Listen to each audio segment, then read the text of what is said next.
Hello students, good morning. हमारे 8 पाठ complete हो चुके थे।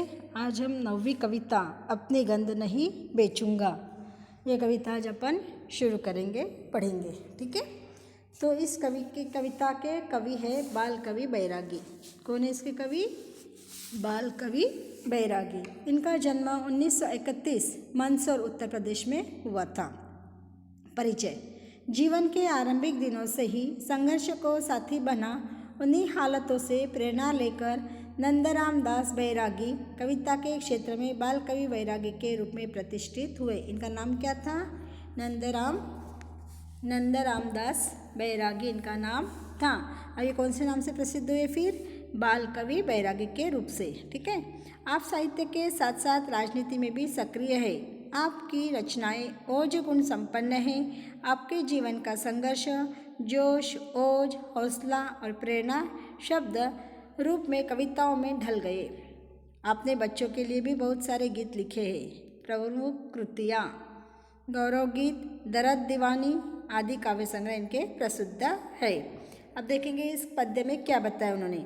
प्रस्तुत गीत में गीतकार ने फूल के स्वभाव की विशेषताएं बताते हुए कहा है कि किसी भी परिस्थिति में फूल अपनी गंध नहीं बेचता। फूल के इस स्वभाव को मनुष्य को भी अपनाना चाहिए, इस प्रकार से इसने कहा है। अब देखेंगे हम इनकी पंक्तियाँ क्या बताई है। तो चाहे सभी सुमन बिक जाए, चाहे ये उपवन बिक जाए, चाहे 100 फागुन बिक जाए, पर मैं गंध नहीं बेचूंगा, अपनी गंध नहीं बेचूंगा। क्या कहा इसके अंदर? स्वाभिमानी फूल। स्वाभिमानी फूल अपने स्वाभिमान की रक्षा के लिए अपना सब कुछ न्यौछावर करने के लिए तैयार है। वह किसी भी हालत में अपने स्वाभिमान पर आँच नहीं आने देना चाहता है। खुद का स्वाभिमान उसको संभाल के रखना है। चाहे सारे सुमन यानी फूल बिक जाए, चाहे पूरा बगीचा बिक जाए, तो भी मुझे कोई फ़र्क पड़ने वाला नहीं है। चाहे फागुन के महीने के अंदर चाहे 100 फागुन बिक जाए, फिर भी मैं क्या नहीं करूँगा? अपनी जो स्वाभिमान है, गंध है मेरे फूलों का गंध जो है वह मेरा स्वाभिमान है, मैं उसको नहीं बिकने दूंगा, ऐसे कवि कह रहे हैं। समझ में आया? पहली 2 पंक्तियाँ क्या कह रहे हैं वो? कि चाहे अपने स्वाभिमान को दुखाना नहीं चाहते, वो स्वाभिमान को बेचना नहीं चाहते। चाहे सुमन बिक जाए, सभी सुमन पूरे फूल बगीचे के अंदर के बिक जाए, इतना ही नहीं सारा बगीचा भी बिक जाए तो मुझे कोई फ़र्क पड़ने वाला नहीं है। ऐसे 100 फागुन आए और बिक जाए तो मुझे कुछ भी फ़र्क होने वाला नहीं है। लेकिन मैं क्या करने वाला हूँ? मैं अपने फूलों की गंध कभी नहीं बेचूंगा। आया ध्यान में? जिस डाली ने गोद खिलाया, जिस कोपल ने दी अरुणाई, लक्ष्मण जैसी चौकी देकर जिन कांटों ने जान बचाई। 2 पंक्तियाँ देखेंगे हम। इनको पहला हक आता है, चाहे मुझको नोचे तोड़े, चाहे जिस मालिन से मेरी पंखुड़ियों के रिश्ते जोड़े। ओ मुझ पर मंडराने वालों, मेरा मोल लगाने वालों, जो मेरा संस्कार बन गई, वो सौगंध नहीं बेचूंगा, अपनी गंध नहीं बेचूंगा। क्या कहा इसके अंदर? देखो, जिस डाली ने गोद खिलाया, जिस कोपल ने दी अरुणाई, मतलब जिस पेड़ के ऊपर मैं आया हूँ, आने के बाद में भी जिस डाली के ऊपर मैं खिल रहा हूँ और वहाँ पे नई नई पत्तियाँ आती हैं, उन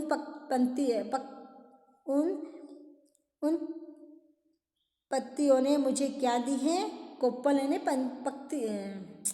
कोपल यानी पान झाड़ के, है ना? तो इस प्रकार उन्होंने मुझे क्या दिया है? मुझे अपने को बचने के लिए मेरा सारा राह दिखाई है और मुझे फूल ने वहाँ पर बहार उत्पन्न की है। उस डाली ने मुझे क्या किया है? गोद में रखा है अपने, और उस कोपलों ने मुझे लालिमा प्रदान की है। कोपल यानी नई नई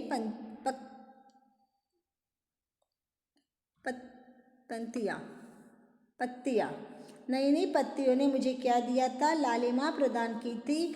और इतना ही नहीं, लक्ष्मण ने जैसा सीता की चौकीदारी की थी, उसी प्रकार कांटों ने मेरी चौकीदारी की। आपको पता है लक्ष्मण ने क्या किया था? जब राम ने उसको राम जब बाहर चले गए थे जंगल में, तो उस समय रावण आएगा ये लक्ष्मण को पता था। उन्होंने एक लाइन खींच दी थी और इस लाइन के बाहर नहीं जाना, लक्ष्मण रेखा के बाहर नहीं जाना, ऐसा उन्होंने कहा था। उसी प्रकार उसकी चौकीदारी वो कर रहा था। इसी तरह क्या हुआ, ये कांटे इस फूलों की चौकीदारी कर रहे हैं। इन्होंने मुझे, कोई भी आए तोड़े तो कांटों से पहले हाथ लगाना होगा। कांटे उसको नोच लेते हैं, चुभ जाते हैं। तो क्या कहा है, कांटे मुझे चुभ जाते हैं। दूसरा जब कोई भी फूल तोड़ने के लिए आएगा तो उसको कांटा चुभेगा। तो जैसे लक्ष्मण ने चौकीदारी देकर कांटों ने भी मेरी जान बचाई है, तो इनको मेरा पहला हक जाता है कि ये चाहे मुझे तोड़े, नोचे या कुछ भी करे, ये लोग मुझे तोड़ सकते हैं, इनको मेरी कोई भी मनाही नहीं है। और मुझ पर मंडराने वालों, मेरा मोल लगाने वालों, जो मेरा संस्कार बन गई, वो सौगंध नहीं बेचूंगा, अपनी गंध नहीं बेचूंगा। क्या कर रहे इसके अंदर, चाहे जिस मालिन से मेरी पंखुड़ियों के रिश्ते जोड़े, चाहे जिस मालिन से। अब क्या होता है कि ये फूल तोड़ने के बाद में हमें कभी कभी मालिन को दे देना पड़ता है, वो तोड़ती है मालिन उसको बेचने के लिए, तो चलेगा, इससे भी मुझे कोई आपत्ति नहीं है। मालिन ने आके मुझे तोड़ लिया तो भी चलेगा।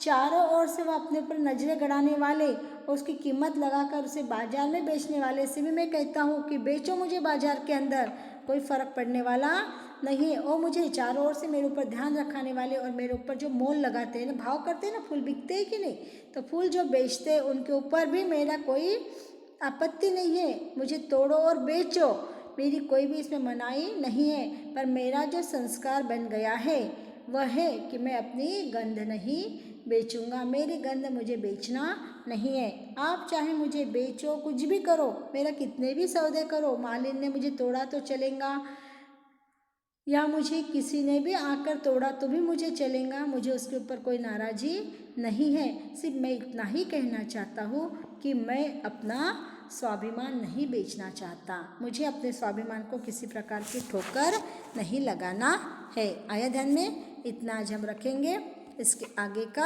हम अगले पीरियड में और लेंगे। तो आज आपका इतना जो मैंने पढ़ाया है, इसके ऊपर आपको जो भी कठिन शब्द आए हैं उन शब्दों के ऊपर आपको प्रश्न शब्द के अर्थ लिखना है, और इतनी जो पंक्तियाँ पढ़ाई है इस पंक्तियों का आपको अर्थ भी लिखना है। आया समझ में? पहली बात तो कविता को 2-3 बार पढ़ना, और पढ़ने के बाद में आपको ध्यान में आ जाएगा कि जो भी हार्ड वर्ड दिख रहे हैं, आपको कठिन शब्द दिख रहे हैं, उसको आपको नोटबुक में लिखो, और इतना जो आज पहला सांझा मैंने समझाया इसको आपके नोटबुक में उसका अर्थ लिखना है। ठीक है? ओके।